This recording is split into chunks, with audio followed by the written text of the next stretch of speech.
So, you probably think Apple's money comes from selling iPhones, right? I mean, it sounds almost too simple. You buy the shiny glass rectangle, plug it in overnight, and watch the profits absolutely pour in for the company. They make the most recognizable gadget on the planet, sold at a massive markup to hundreds of millions of people. Simple math. But what if I told you the truth is actually far more complex and honestly a lot more fascinating? Welcome to this explainer.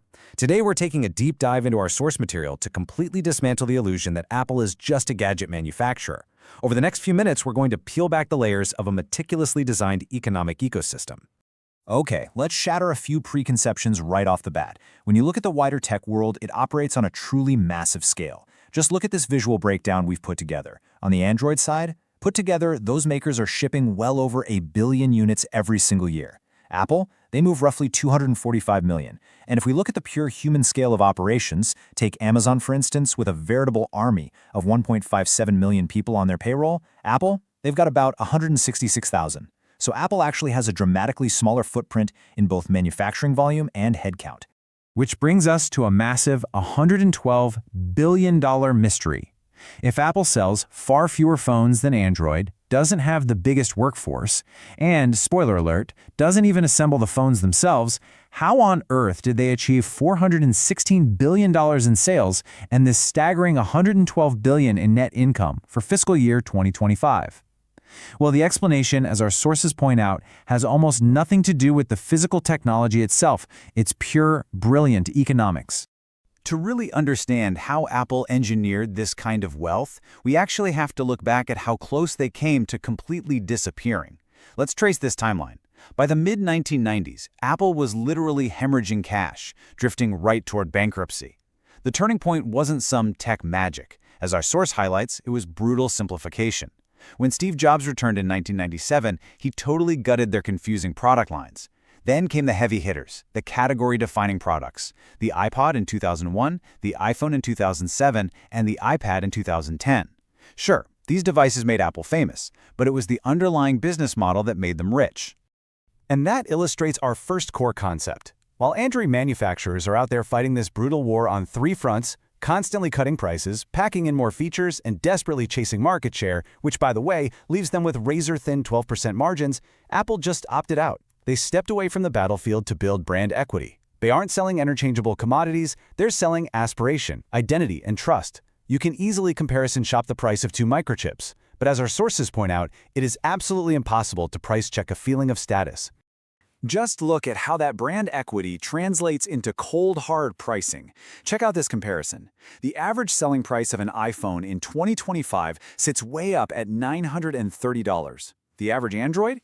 Down at $370. Usually, in economics, if you raise the price this much, demand is supposed to shrink, but Apple engineered the exact opposite. Despite this massive price gap, iPhone shipments still grew 10% in 2025. Why? Well, carrier financing turns that $930 into a small, totally manageable monthly payment. It entirely removes the sticker shock while keeping Apple's revenue completely untouched. Now, here's where it gets really interesting. That brand equity actually becomes a hard financial asset for the consumer. A flagship Android phone typically holds on to just 25 to 30% of its retail price after 2 years. But an iPhone, it keeps roughly 65% of its value over that exact same period. Because the phone retains so much of its worth, users get these massive trade-in credits, which in turn feeds right back into a faster, highly profitable upgrade cycle for Apple. But, the hardware is really just step one. You buy an iPhone, then a Mac, then maybe some AirPods, and an iPad. Suddenly, your watch unlocks your laptop. Your AirPods hop seamlessly between devices without you doing a thing, and your photos just instantly sync. You stop judging the individual products and start experiencing a unified system. This is the ultimate network effect. Every product is deliberately built to make every other Apple product more useful. But as we're about to see, this compounding value definitely has a catch. Because that network effect cuts both ways. It creates an ever-growing wall right around the user. The question stops being, is this the best product? And quickly becomes, how much am I going to lose by walking away? Our source calls this the hidden tax of leaving. Let's map it out. You lose your non-transferable apps. Your iCloud files become a total pain to migrate. You face the infamous iMessage green bubble social pressure. Your MagSafe chargers? Totally useless. Add all these switching costs up, and you get an unbelievable 85 to 88% customer retention rate. All right, so they've got this incredible customer lock-in, but how do they actually build all these things? Well, here is one of the most brilliant operational strokes of genius in modern business: asset-light economics. Get this, Apple owns no major assembly plants. They let partners like Foxconn, Pegatron, and TSMC carry all the massive capital expenditures, the factory depreciation, and all the manufacturing headaches. Apple just keeps the incredibly high-margin intellectual layer: the design, the software, the silicon architecture, and the brand. And for the parts of the process they do control, they rely on a philosophy beautifully captured in this quote from Tim Cook: "Inventory is fundamentally evil." When Cook joined Apple back in 1998, he saw tech components like milk, literally, something that spoils and loses value every single week it just sits there in a warehouse. So Cook engineered a brutal, masterful supply chain optimization. Let's draw out exactly how he did it. Step 1. He trimmed their primary suppliers from over 100 down to just 24, forcing them into fierce competition for Apple's massive volume. Step 2. He slashed the days that inventory sat in warehouses from a sluggish 30 days down to an astonishing average of just 5 to 12 days. And Step 3. Apple literally weaponized its cash. They famously prepaid $1.25 billion to flash memory suppliers, locking up global capacity and totally shutting competitors out of the market for years. Now prepare for a pretty stark visual contrast. While hardware is great, what has truly reshaped Apple is pure digital services. Look at these gross margins for FY 2025. Hardware sits at a very healthy 36.8%, but look at services, the App Store, iCloud, Apple Music, towering at 75.4%. Services have almost zero added manufacturing, shipping, or inventory costs. Literally, every dollar of services revenue generates roughly double the profit of a hardware dollar.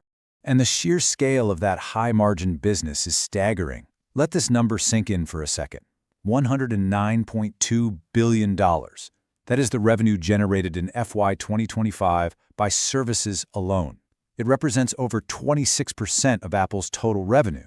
As hardware upgrade cycles naturally slow down in a maturing smartphone market, this pure digital cash machine just keeps compounding, automatically, in the background. And the absolute crown jewel of that services sector is the App Store. It functions as a perfect flywheel. Just look at how pristine this business model is. Apple builds the platform and sets the rules.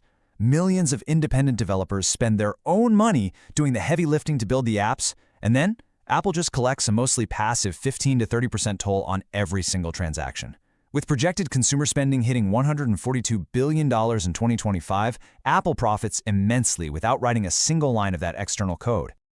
Supporting all this premium value is a very strict rule: price rigidity. Think about it. Most electronics companies are constantly running sales to move inventory, right?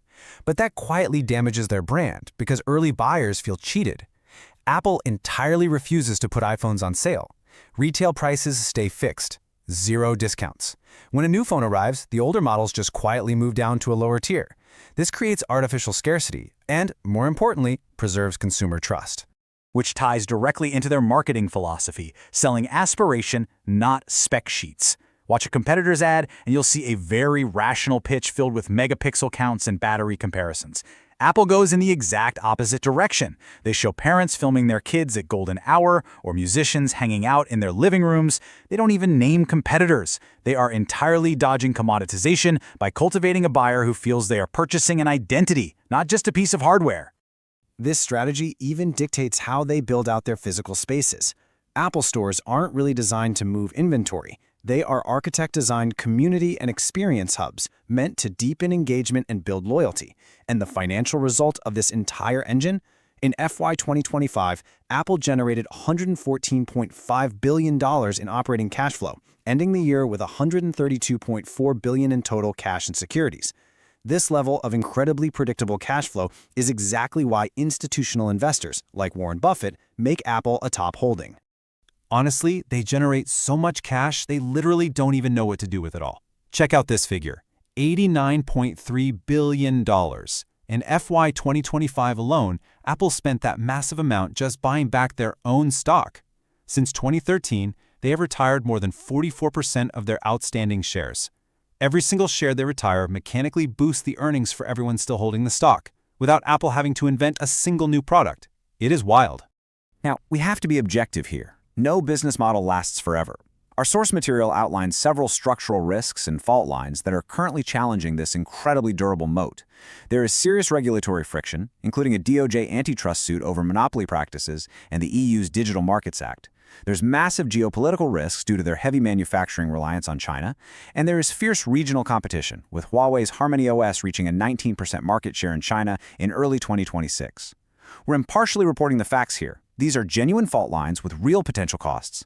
But even with those risks on the board, the underlying architecture, the brand equity, the ecosystem lock-in, the asset-light manufacturing, and those high-margin recurring services remains one of the most formidable in business history. Which leaves us with a final, somewhat provocative question to wrap up this explainer. Next time you look at that famous logo, ask yourself, are you simply buying a phone, or are you quietly signing a contract with a deeply sticky, compounding economic system designed at every single level to never let you go? Definitely something to think about. Thanks for learning with us today.